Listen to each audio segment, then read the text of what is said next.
Allora, sottosegretario, l'importanza dell'esercito lo abbiamo visto nell'ultima tragedia del terremoto. Ma io credo che l'importanza si dovrebbe cogliere comunque. Per chi è al di fuori dell'amministrazione delle Forze Armate è chiaro che queste sono situazioni nelle quali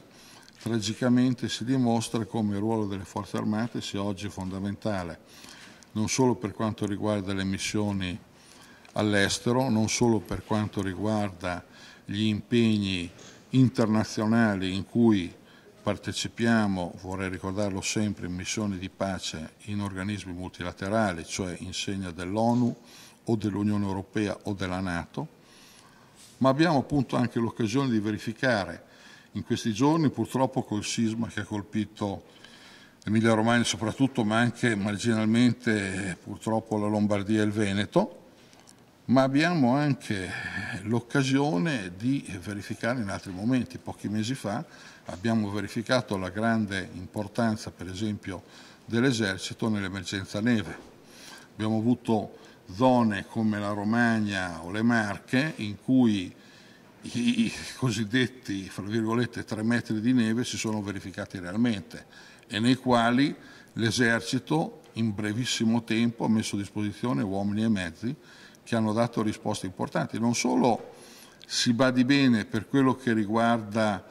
i soccorsi immediati, quindi arrivi di vettovaglie o come dire, strumenti di impegno immediato, tende, coperte e così via, ma anche per quanto riguarda, vorrei dire, la messa in sicurezza del territorio. Pensiamo solo all'impegno per quanto riguarda i ponti, per quanto riguarda la viabilità,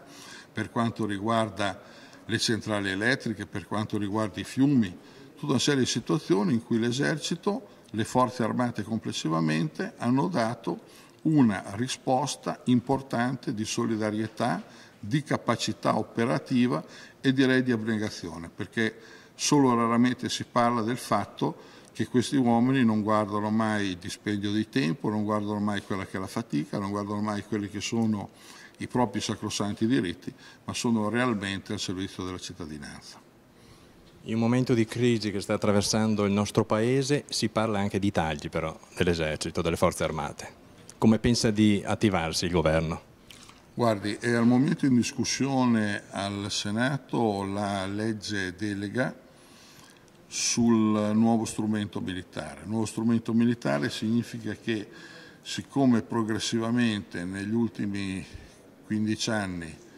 il Parlamento ha deciso di dare sempre minori finanziamenti alle forze armate,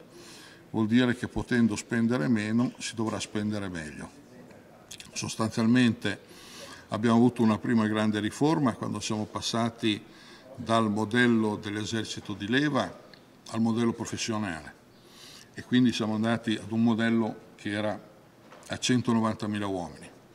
Oggi l'obiettivo in circa 10-12 anni è quello di passare a un modello a 150.000 uomini e ridurre i dipendenti civili delle forze armate da 30.000 uomini a 20.000